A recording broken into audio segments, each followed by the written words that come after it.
Osez Jésus, vivre Jésus, soyez transformés. Bien-aimés dans le Seigneur, bonjour. Le Seigneur nous a fait la grâce ce matin de nous retrouver encore devant sa face. Pour commencer, nous allons prier. Père de gloire, tu es le Saint d'Israël. Nous bénissons ton nom. Nous te disons merci, Seigneur, parce que nous te sommes attachés. Tu es notre Dieu, tu es notre Père et nous sommes tes enfants. Conduis-nous, s'il te plaît, sois avec nous, du début jusqu'à la fin de ce moment d'exhortation. Amen. Bien-aimés, bonne fête de Pâques déjà. Aujourd'hui, nous allons partager sur Jean 13, verset 1 qui dit: C'était juste avant la fête de la Pâque.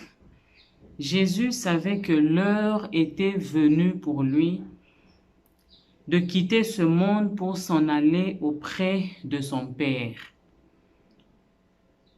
Jésus savait que c'était pour lui le moment de quitter ce monde pour aller auprès de son Père. Et ce qui va nous conduire tout au long de cette exhortation aujourd'hui, c'est particulièrement la préoccupation de savoir comment Jésus savait-il que l'heure était venue pour lui de quitter ce monde pour rejoindre son Père. Et pour cela, nous allons rentrer dans le cahier des charges qui lui avait été donné avant sa venue dans le monde, qui se trouve dans le livre des Hébreux 10. Hébreux 10, verset 5 jusqu'à 7, où Jésus est en train de reprendre un passage du prophète Isaïe.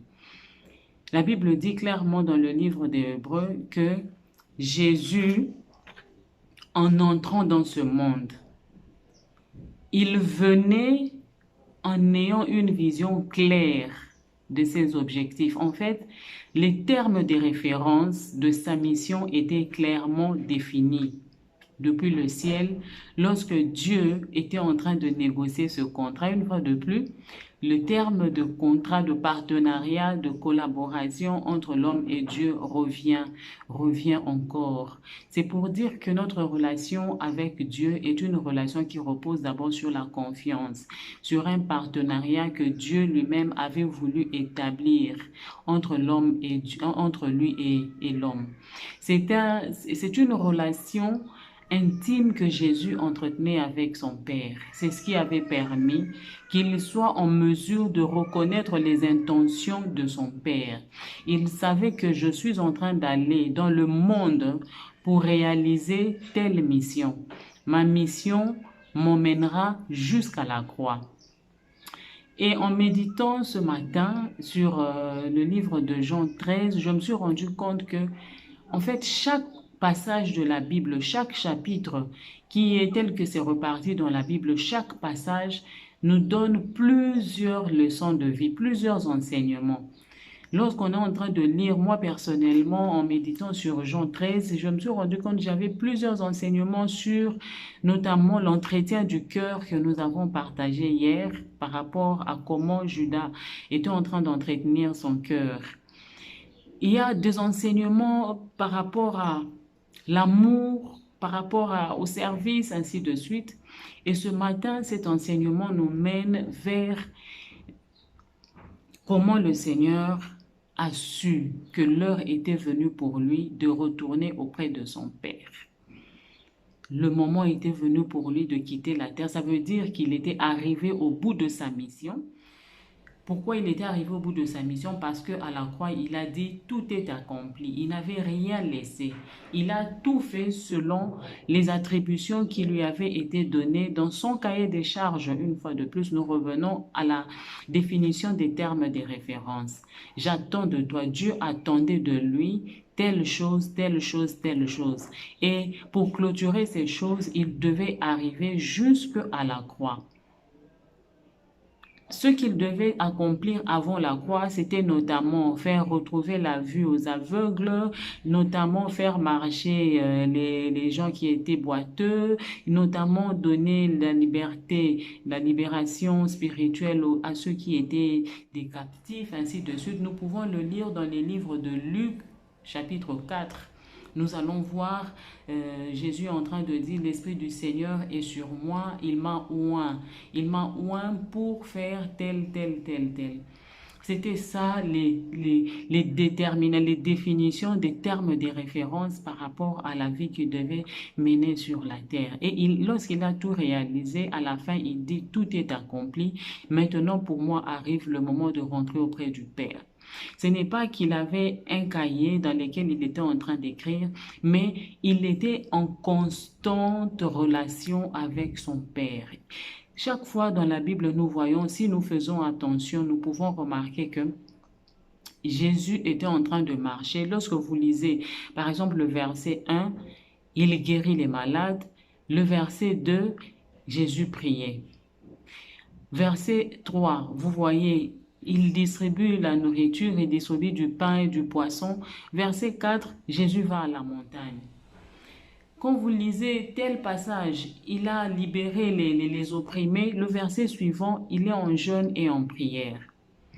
Et alors, nous remarquons que Jésus faisait un cas particulier. Il savait, il avait à cœur, dans son esprit, il savait ce pourquoi il était venu sur la terre. Son objectif était constant dans son esprit. Il ne s'en débarrassait pas. Il n'avait pas le temps à laisser à la distraction. Il savait qu'il était venu pour un court moment et que ce moment devait arriver à son terme. Et donc, il avait il avait le devoir de réaliser ce que on attendait de lui par son Père. Il devait faire X, Y, Z choses et il l'a réalisé. Et pour entrer dans ce monde, il a commencé d'abord par se retirer pendant 40 jours et 40 nuits. Il était dans le désert, il ne mangeait pas, il était dans un jeûne à sec pendant 40 jours. Et le diable, qui aime toujours contrecarrer les plans des enfants de Dieu pour tout détruire dans sa nature de destructeur, comme on avait dit, il est venu pour séduire le Seigneur afin de les désorienter, afin qu'il ne monte pas à la croix, afin qu'il ne réalise pas ce pourquoi il est venu. Il est venu séduire Jésus pour dire, il savait que l'homme dans sa nature est quelqu'un qui aime le pouvoir, il aime les richesses, il aime l'honneur, il aime être considéré. Il est donc venu auprès du Seigneur croyant qu'il était un homme vulgaire, un homme qui pouvait se laisser aller. Il est venu pour tenter le tentateur. Il est venu tenter le Seigneur dans l'espoir qu'il allait obtenir gain de cause. Regarde, je mets à ta disposition, si tu te prosternes devant moi, je te donnerai ceci. En fait, il voulait retourner Jésus contre son Père, celui qui était l'auteur de la mission. Et son objectif dans la vie de l'homme, c'est comme ça. Vouloir faire révolter l'homme, le rendre rebelle pour ne pas obéir à la voix de Dieu. Jésus ne s'est pas laissé aller à cette distraction. Jésus ne s'est pas laissé manipuler. Il n'a même pas laissé le temps au diable pour pouvoir le traîner comme monsieur n'importe qui. Il était conscient parce que son intimité avec son Père était tellement grande. Il était constamment en prière. Il était constamment en train de chercher la face de Dieu. Aujourd'hui, nous pourrions dire par exemple que le fils du président, le fils du premier ministre a déjà tout trouvé.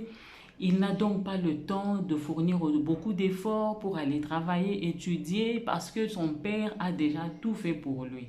Ce n'était pas le cas pour le Seigneur. Son père avait tout fait, mais il avait cette obligation, il s'est donné l'obligation de travailler durement, d'assujettir son corps, d'assujettir jusqu'à la mort. Il a travaillé durement pour pouvoir arracher l'homme du mal qui le retenait captif.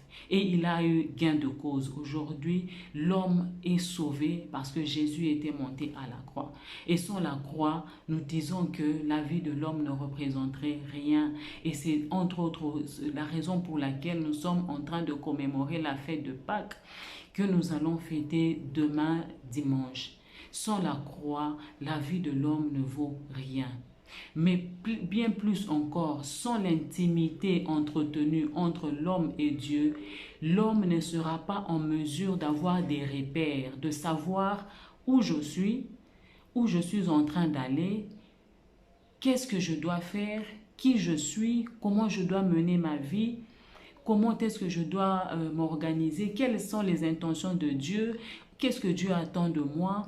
L'homme a besoin de rechercher la face de Dieu. La Bible dit du reste, dans le livre de Jacques, approchez-vous de Dieu, il s'approchera de vous. Quand tu cherches Dieu, il se laisse découvrir. Quand tu vas vers Dieu, il s'attache à toi.